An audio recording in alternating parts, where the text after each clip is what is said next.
And there we have it, folks. World Cup fever is at an all-time high at this very moment in time. The Welsh team has been announced to take on Fiji this Sunday in Bordeaux. There's a couple shock omissions, couple big calls that Gatland had to make, and even when I made my team list, there was going to be some few surprises, I think, in the lineup. So let's just dive straight in. And it's an interesting squad. It's very experienced. There's over 1,000 caps, 1,006 to be precise. And I think it's overall a good team, but it's not quite the direction that I would have gone in. And I'm going to show the squad that I would have picked alongside this one. So, starting with the forwards. The front row is pretty much what I guessed, minus the hooker. The hooker was the question mark, if you don't forget. There is a big bug right behind me. Let me just show you. Look at the size on that bad boy. He just wants to get in on the YouTube. So where were we? Starting with the front row, Gareth Thomas. He's gone with a very strong scrummaging team, not necessarily mobile per se. So he's gone with Gareth Thomas in the loose head, Ryan Elias at hooker. That was always a toss-up. That was a question mark if Dewi Lake was going to be fully fit and good to go. I think he's fully fit, but he's not in the matchday 23. I think they just want to give him a bit more training time before they throw him into the World Cup. Kind of makes sense. A little bit disappointing for him. I'm sure you'd have been looking forward to getting started against Fiji. Thomas Francis, that was going to be the obvious choice at tight head. That is the way that I went. Into the second row, we have Will Rowlands and Adam Beard. Unfortunately, again, no, he's gone for an experienced second row pairing and a physical one at that. Obviously, Adam Beard is a big boy.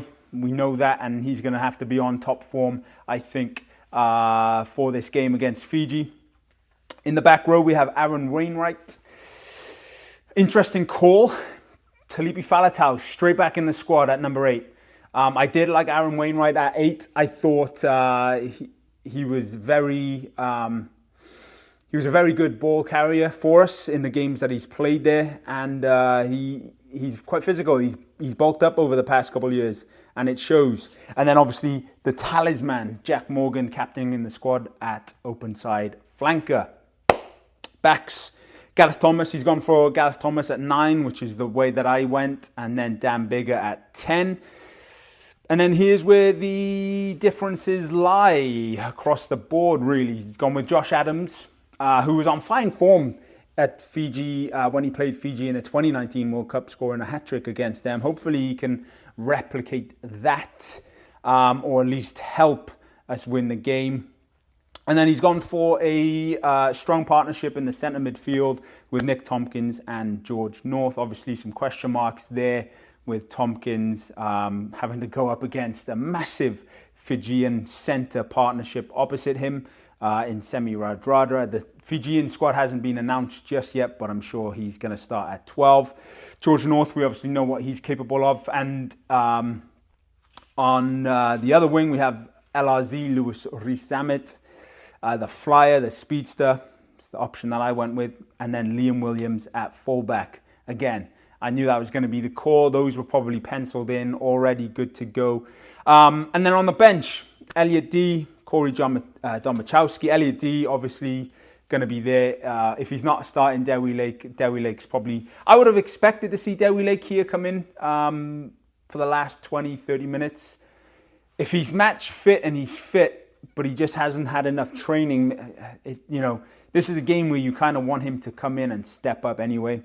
Corey Domachowski, I definitely had him penciled in on the replacements. I didn't think he was going to get game time starting, but he's definitely going to make an appearance. And then, of course, Gatland went with Dylan Lewis. I was expecting Henry Thomas from the scrummaging standpoint, but he's gone with experience over that. Dav Jenkins, I think a lot of people expected Dav Jenkins to start. I particularly had him in my starting lineup, but he's gone with him in the replacements. And then he's gone Tommy Rafael, which is curious. I would have personally gone with Basham. I've been bigging up Basham over the past few videos. I've loved Basham when he's come off the bench. I was expecting him to be in the starting squad with him and Wainwright were going to be competing, I think, for the blind side. I was shocked, though, that Dan Lydiate didn't get the call to start because I was expecting that. I think he was the more obvious 6 candidate.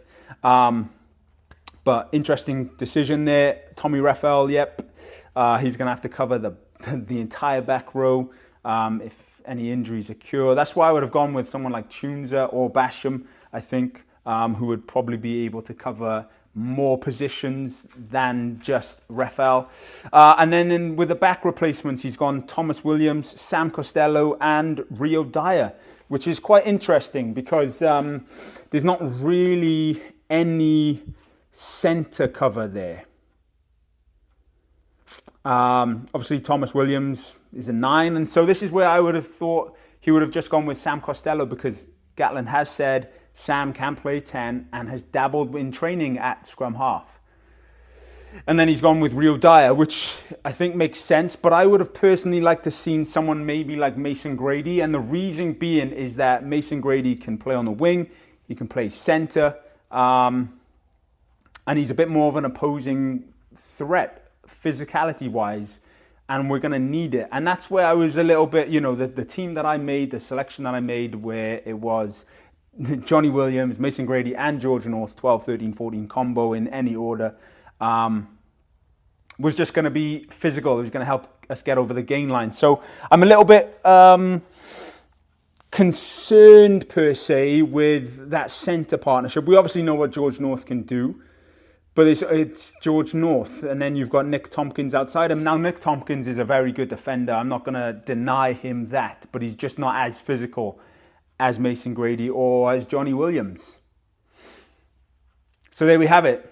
That is the Wales v Fiji squad announcement. Let me know your thoughts below.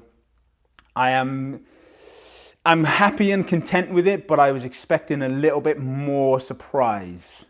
Tulupi Faletau making his 101st Test appearance. Wainwright coming in at 6. No Basham.